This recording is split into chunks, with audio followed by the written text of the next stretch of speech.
जिस लोकसभा सीट का सभी को इंतजार था, जिसकी घोषणा का सभी को इंतजार था, जिस पर कई दिनों से मंथन चल रहा था, आज देर शाम उसकी घोषणा हो गई है और सहारनपुर सीट से भाजपा ने पुनः एक बार राघव लखन पाल पर विश्वास जताया है।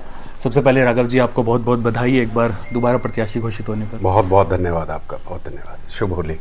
आखिर क्या कुछ मंत्र आप दिल्ली को देकर आए कि दोबारा आपको प्रत्याशी घोषित कर दिया वहाँ से? नहीं, कोई किसी को यहाँ मंत्र नहीं देता है। लगातार 5 वर्षों का कार्य देखा जाता है और जो भी शीर्ष नेतृत्व द्वारा निर्णय लिया जाता है वो बहुत गहरे अध्ययन और मंथन के बाद किया जाता है। तो मैं बहुत आभारी हूँ शीर्ष नेतृत्व का कि जिन्होंने मुझ में पुनः आस्था जताते हुए मुझे यहाँ पे प्रत्याशी बनाया है। मैं आभारी हूँ सहारनपुर की जनता का और हमारे यहाँ के जो कार्यकर्ता हैं उनका, कि कहीं ना कहीं निश्चित रूप से उनकी भी आवाज़ ऊपर शीर्ष नेतृत्व तक पहुँची होगी। और मैं जिस प्रकार से पूर्व में सेवा करता आया हूँ सहारनपुर की जनता का, उसी रूप में मैं कार्य करता रहूँगा। हालांकि शुरुआत से जो चर्चा थी आपके नाम की थी, प्रबल दावेदार आप ही थे। इसके बावजूद भी कुछ और नामों की चर्चा थी। आखिर उनको अब किस तरह से देखा जाएगा? उनको क्या मनाने की कोशिश की जाएगी या किस तरह से आप उसको बैलेंस करेंगे?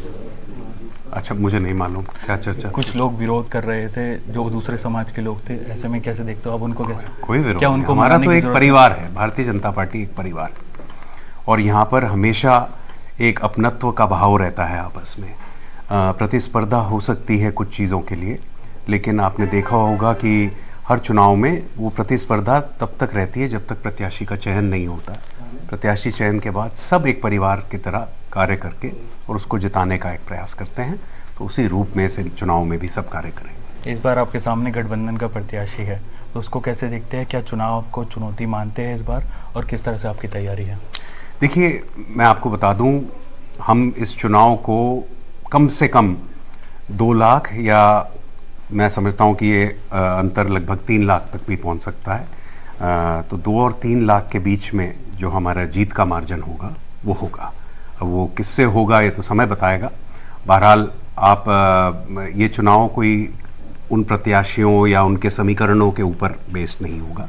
ये चुनाव बेस्ड होगा माननीय मोदी जी और माननीय योगी जी की डबल इंजन के द्वारा करवाए गए जन कल्याणकारी योजनाओं से जो जनता को लाभ हुआ है उस बेसिस पर वोट होगा, विकास के नाम पर वोट होगा।